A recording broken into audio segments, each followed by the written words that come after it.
Több ezren vonultak utcára a Kanári-szigeteken. A tömegturizmus ellen. A korlátlan turista dömping már fenntarthatatlan. It has been always the tourist industry, they go like a lemon, they squeeze it and then they move to the next lemon. And that's our island. More than 50 years of these thinkings and a lot of money and corruption, the pressure has to be probably more in my opinion. The fight is ongoing. We are not demanding radical things, we are just demanding the basic ideas is like to make life sustainable in tourist areas, and we are not asking for a change of system yet.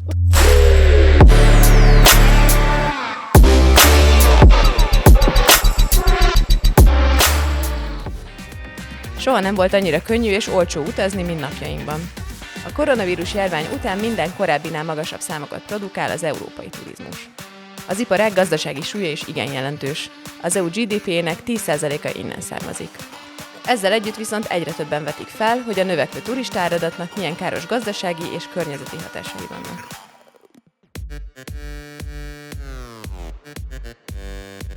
Idén nyáron ez a kérdés minden korábbinál jobban kiéleződött.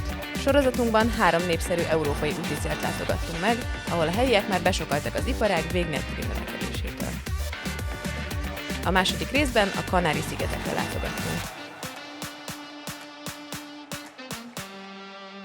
Spanyolországba a pandémia vége óta egyre több turista érkezik, a helyiek pedig egyre több helyen elégedetlenek. Barcelonában vízipisztollyal spriccelték le a turistákat a tüntetők, és a Baleár-szigeteken is utcára vonultak az emberek. A tiltakozási hullám még tavasszal a Kanári-szigetekről indult, itt több aktivista csoport fogott össze, akik a szigetek ökológiai egyensúlyát is féltik.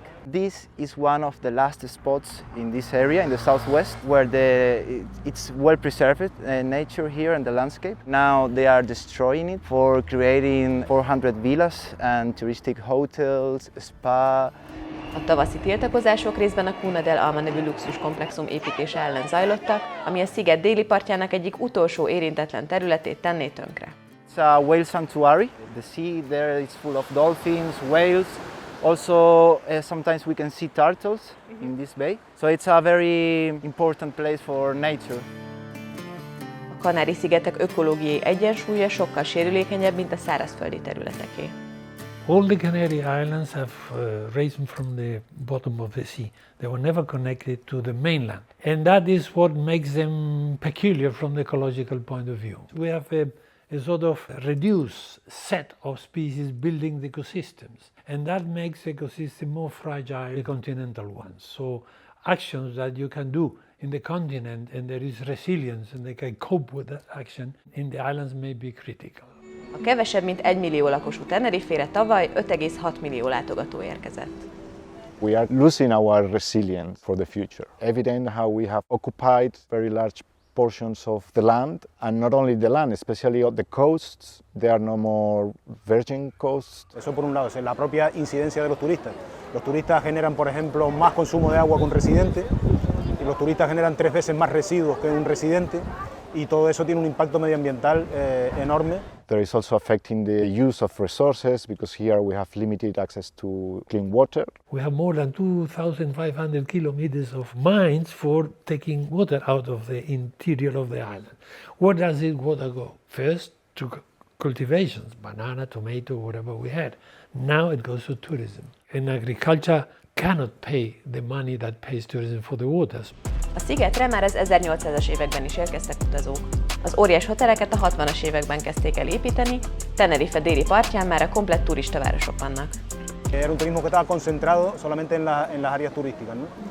A partir del COVID, y eso fue posible gracias a que se fue implantando, primero poquito a poco y ahora desmedidamente, todo lo que ha sido la vivienda vacacional. No tiene límite esa llegada porque se siguen planteando nuevas construcciones y se sigue ampliando la oferta de vivienda vacacional todavía, ¿no? If you go to the south of the island here and you go around las Americas, you may be in the Canary Island or any other place, tourist place of the world, in California, in the Caribbean, in India, wherever. I mean, it's nothing that tells you that you are in the Canary Islands. In fact, some of the tourists have been asked with a map where they are. They had no idea. Tourism is starting to get inside the local culture and local activities. Before they were kind of ghettos and separated, so maybe you could live, you got the resorts. But nowadays it's just occupying all parts of living, both in the cities with, Airbnb and those companies. So people are starting to feel more the effects of tourism in their own neighborhoods. Az utóbbi években a helyiek egyre inkább érzik a turizmus hatását, már a mindennapjaikban is. Sok tenerifei úgy dolgozik ezekben a szállodákban, hogy nincs pénze a saját lakhatására. Ők a turistavárosok mellett bódékban és sátrakban élnek.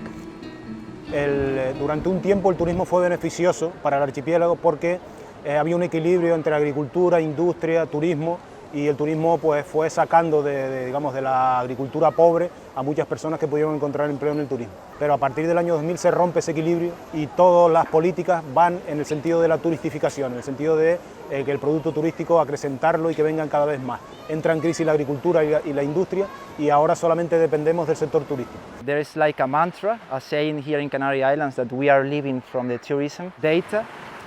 Showing that there is a lot of poverty here, unemployment. Bár az önkormányzat azzal érvel, hogy a Cuna del Alma apartmanjai megoldást jelentetnek a lakhatási válságra, a helyiek szerint ez nem igaz. The villas they are building, of course, are luxury villas.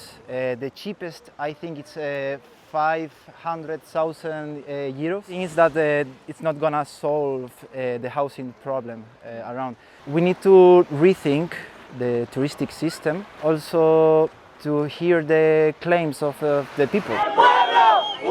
A Kanári-szigeteki tüntetések után ezrek vonultak utcára Spanyolország más pontjain, például Barcelonában és Mallorcán. How the people react? I think it's a moral duty, especially coming from science and seeing the facts and the data, that I decided to come into action. Wine is good, an overdose of wine is no good. Tourism is good. Overdose of tourism is no good. So the pressure of the people is now the only faith we can maintain. Our demands is to stop more constructions. The next one, which it's been applied in several European countries and cities, which is an eco tax. So basically each tourist that gets into the island would pay, I don't know, 2 euros, 3 euros per day. In a more longer term, I think we need to start thinking about the growing tourism. More than 50 years of these thinkings and a lot of money and corruption. The pressure has to be probably more, in my opinion. So the fight is ongoing. So they have to hear the voice of the people, or if not, it's gonna collapse.